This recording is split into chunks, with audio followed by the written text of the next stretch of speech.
वो सभी समस्या जो है लगभग ठीक हो चुका है। इनका इरेक्टाइल डिसफंक्शन कह लीजिए, इनको प्रीमैच्योर इजैकुलेशन कह लीजिए, इनको लो ऑर्गेज्म कह लीजिए, लो लिबिडो कह लीजिए, सभी प्रॉब्लम्स जो है काफी हद तक सॉर्ट आउट हो चुका है। नमस्कार दोस्तों, मैं डॉक्टर सुप्रता और आप सभी का फिर से एक बार बहुत बहुत स्वागत है मेरा इस YouTube channel homeo care tips पे।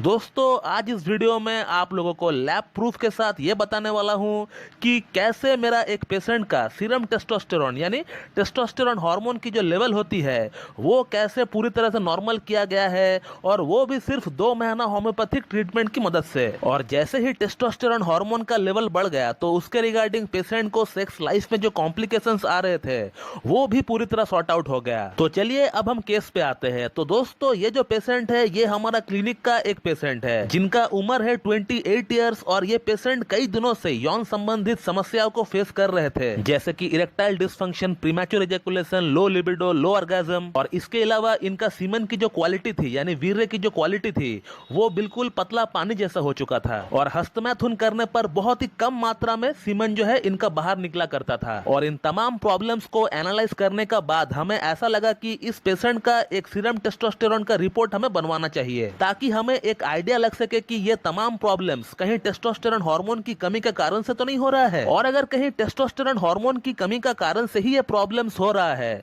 तो उस प्रॉब्लम को हम लोग इस रिपोर्ट से एनालाइज करके और साथ में पेशेंट का एक प्रॉपर केस टेकिंग करके इन तमाम प्रॉब्लम्स को हम लोग ठीक कर सके। और इस पेशेंट का टेस्टोस्टेरोन की लैब रिपोर्ट जब हमारे पास आया तो हमने देखा कि इस पेशेंट का टेस्टोस्टेरोन हार्मोन की जो लेवल थी इट वाज ओनली 261 नैनोग्राम पर डेसीलीटर। आप स्क्रीन पर जो लैब रिपोर्ट देख रहे हो ये इनका फर्स्ट टाइम का बनाया हुआ लैब रिपोर्ट है। आप पहले ऊपर डेट को देख लीजिए कि ये कब का बनाया हुआ लैब रिपोर्ट है, फिर उसके बाद जहां मैं अंडरलाइन कर रखा हूं आप वहां पर पढ़े 261 नैनोग्राम पर डेसीलीटर लिखा हुआ है। मतलब इस पेशेंट को टेस्टोस्टेरोन हार्मोन की कमी है, जिसके कारण इस पेशेंट को तमाम प्रॉब्लम्स फेस करना पड़ रहा है। फिर उसके बाद मैंने इस पेशेंट का केस टेकिंग किया, क्योंकि कोई भी पेशेंट कितना भी रिपोर्ट्स क्यों ना बनवा ले, होम्योपैथी में दवा का सिलेक्शन आपका सिम्टम्स, आपका स्वभाव, आपका भूख प्यास, सेक्स, स्टूल, आपका नींद, आपका फैमिली हिस्ट्री, आपका पास्ट हिस्ट्री पर ही निर्भर करता है कि हमें पेशेंट को कौन सा मेडिसिन देनी चाहिए, उसका क्या पोटेंसी रहना चाहिए,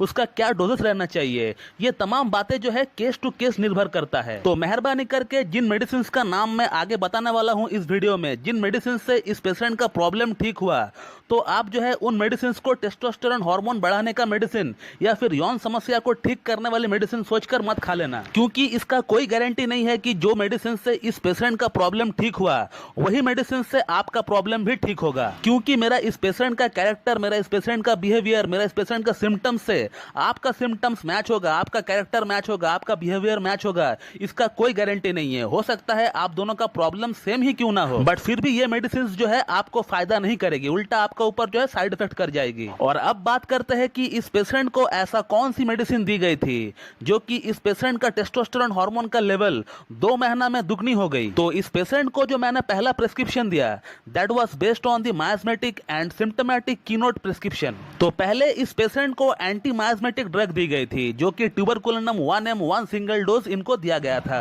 और फिर उसके बाद हम लोग आगे का ट्रीटमेंट स्टाफिसेग्रिया से चालू किया। स्टाफिसेग्रिया 0/1 से हम लोगों ने शुरू किया और हर 15 दिन में स्टाफिसेग्रिया के पोटेंसी को हम लोग बढ़ाते गए, और तकरीबन 2 महीना होम्योपैथिक ट्रीटमेंट के बाद इनका सीरम टेस्टोस्टेरोन का रिपोर्ट फिर से एक बार बनवाया गया। और आप ये जो स्क्रीन पर रिपोर्ट देख रहे हो ये इनका आज से 2 दिन पहले का ही सीरम टेस्टोस्टेरोन का रिपोर्ट है, जो कि सीधा लैब से ये मेरे पास आया। और आप पहले डेट को चेक करिए, ऊपर में डेट दिया हुआ है, आप उस डेट को देखिए कि ये कब का बनवाया हुआ रिपोर्ट है। फिर उसके बाद जहां मैं अंडरलाइन कर रखा हूं आप वहां पर पढ़िए, वहां पर क्या लिखा है।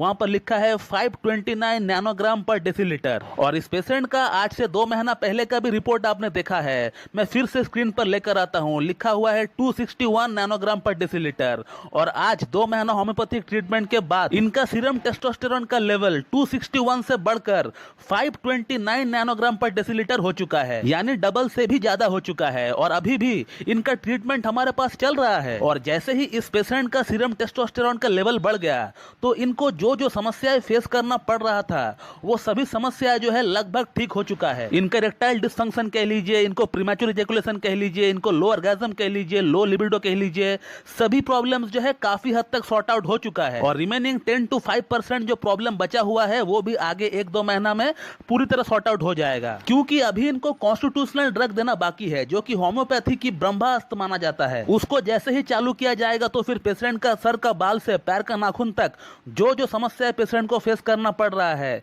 वो सभी समस्याएं जो है पूरी तरह समाप्त हो जाएगी। तो दोस्तों, आपने इस वीडियो में ये देखा कि कैसे एक सटीक होम्योपैथिक ट्रीटमेंट की मदद से इन तमाम यौन समस्याओं को ठीक किया जा चुका है, जिसके लिए लोग ना जाने क्या क्या इंजेक्शन लगाते हैं, क्या क्या गोलियां खाते हैं। बट होम्योपैथी का रहते रहते आप लोगों को इसके बारे में बिल्कुल भी सोचना नहीं चाहिए। ये प्रॉब्लम बिल्कुल क्योरेबल है, ऐसा कोई बड़ी समस्या नहीं है, ये 100% क्योरेबल है। लेकिन इसके लिए आपको कोई एक अच्छी क्लासिकल होम्योपैथ के पास जाना पड़ेगा और उनसे अपना केस डिस्कस करवाना पड़ेगा, फिर तभी जो है आपका ये प्रॉब्लम जो है ठीक हो सकता है। सेल्फ मेडिकेशन ना करें दोस्तों, सेल्फ मेडिकेशन करेंगे तो कोई भी प्रॉब्लम आपका जो है सॉल्व नहीं हो पाएगा, उल्टा ये जो प्रॉब्लम है आपका बढ़ जाएगा। क्योंकि होम्योपैथिक मेडिसिन बहुत ही डीप एक्टिंग होती है, बहुत ही पावरफुल होती है और कई मेडिसिन का तो कोई एंटीडोट भी नहीं है। तो हमेशा ये ट्राई करें कि आपका नजदीक में जो भी बेस्ट होम्योपैथ है, आपका शहर में, आपका गांव में, आपका टाउन में जो भी एक अच्छा क्लासिकल होम्योपैथ है, आप उनके पास जाइए और उनके पास जाकर आप अपना केस जो है उनको शेयर करिए। फिर वो जो आपका मेडिसिन देता है आप वही मेडिसिन लीजिए, वही मेडिसिन से जो है आपका प्रॉब्लम जो है क्योर होगा। तो दोस्तों, मैं इस वीडियो को यहीं पे एंड करता हूं और मैं उम्मीद करता हूं कि आप लोगों को मेरा ये वीडियो पसंद आएगी और मेरा जो वीडियो है आप लोगों के लिए लाभकारी साबित होगी। और इसी तरह मुझसे जुड़े रहने के लिए मेरा YouTube channel homeo care tips को लाइक करें, शेयर कर, सब्सक्राइब करें और बेल आइकन को दबाना बिल्कुल भी ना भूलो दोस्तों। So thank you very much and have a good day.